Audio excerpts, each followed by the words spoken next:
Olá, querido, querida, quero compartilhar com você Atos, capítulo 9, verso 4, pastores aqui, diz assim, ó, caindo por terra, ouviu uma voz que lhe dizia, Saulo, Saulo, por que me persegues? Ele perguntou, quem és tu, Senhor? E a resposta foi, eu sou Jesus, a quem tu persegues. Meu irmão, minha irmã, você que me ouve, olha só, que coisa tremenda. Saulo, que viria a ser o apóstolo Paulo, era um grande perseguidor.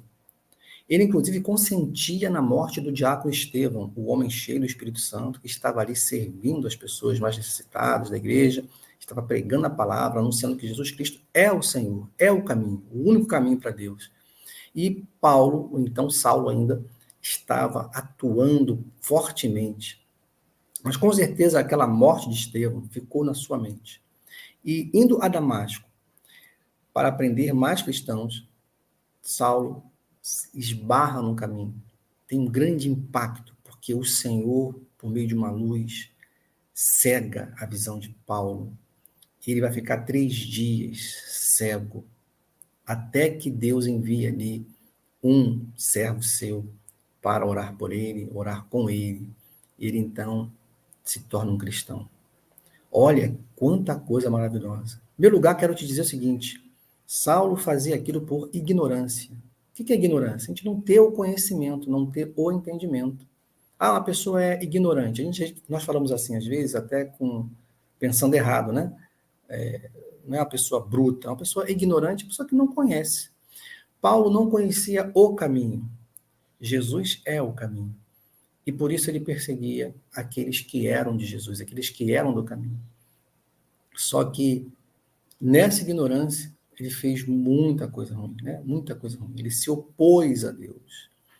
E é verdade que hoje, atualmente, nós sabemos que muitas pessoas também criticam a Deus, criticam o povo de Deus, criticam as coisas de Deus por ignorância, por não terem uma experiência com Deus, por não terem um conhecimento de Deus. Não é assim? A Bíblia diz que quando nós, por exemplo, nos dobramos diante de uma imagem, diante de objetos, né? Para cultuar, para adorar, o que seja, reverenciar, a Bíblia diz que isso não é correto. Mas quantas vezes, né? Nós, seres humanos, fazemos coisas semelhantes. Muitos podem não se curvar diante de uma estátua, mas se curvam ao dinheiro, se curvam à sensualidade, né? Se curvam ao suborno.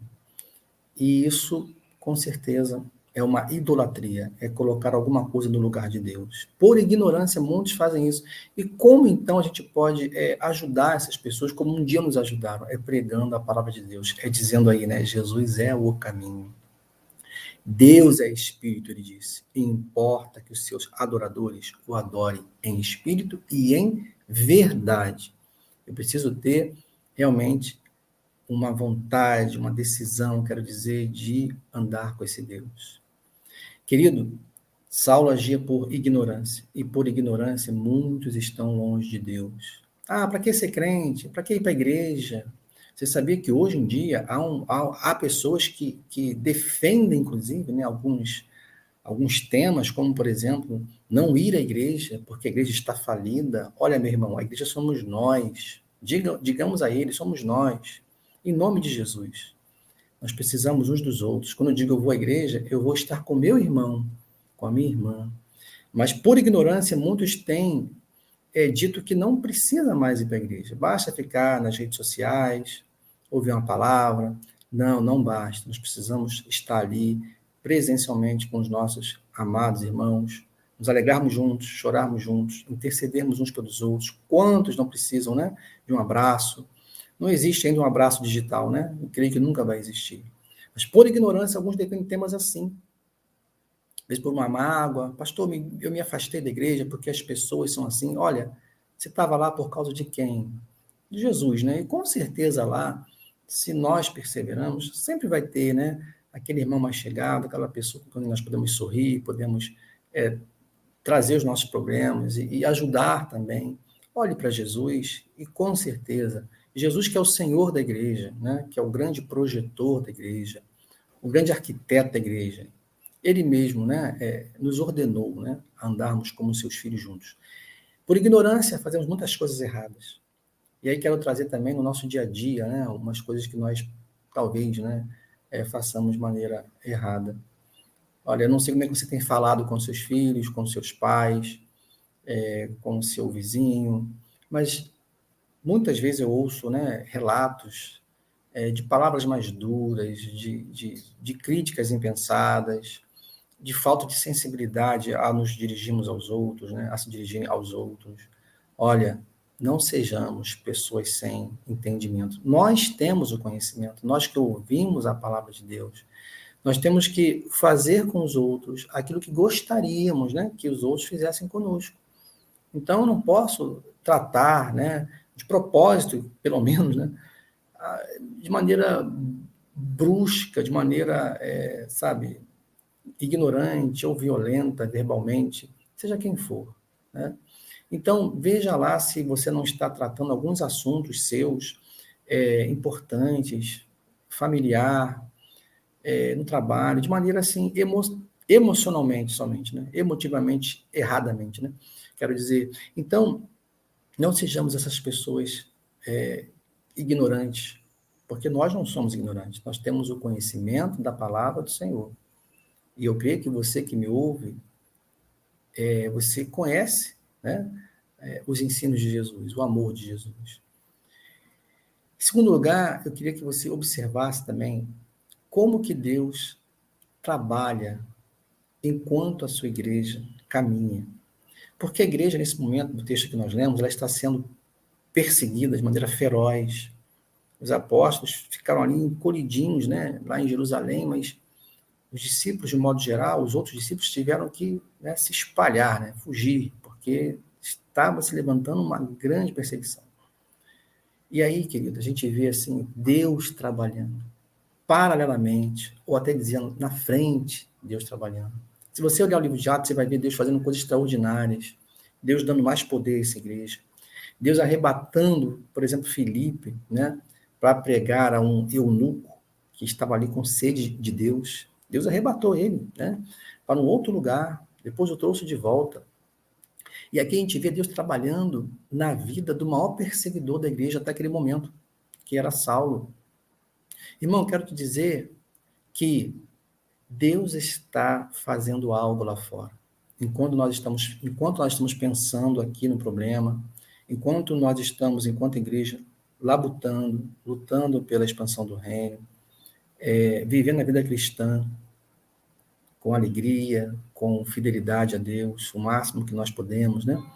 Com certeza, meu querido, Deus está fazendo algo lá fora.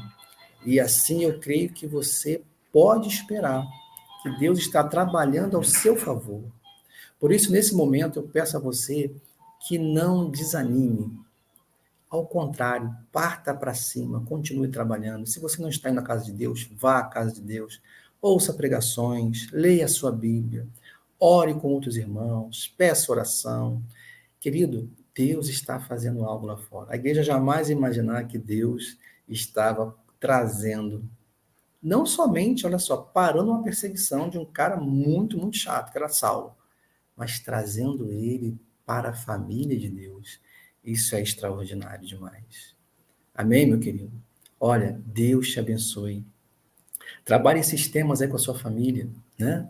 Não sejamos ignorantes e lembremos que Deus está trabalhando. Deus está trabalhando lá fora. Enquanto uma enfermidade assola a sua família, assola a sua vida, Deus está trabalhando. Enquanto você está preocupado aí com um recurso que você precisa financeiro, um trabalho, Deus está trabalhando. Enquanto você, como igreja, e eu estamos trabalhando, pregando, amando, mesmo quando não reconhecidos, mesmo até quando desprezados, olha, Deus está fazendo algo lá fora. Eu creio, eu sei, eu tenho vivido isso. E Deus está fazendo isso na sua vida agora. Você que me ouve, creia nisso, receba isso do Senhor. Essa semana eu tive uma oportunidade muito legal. Eu dizia para uma pessoa, olha, Deus vai fazer algo.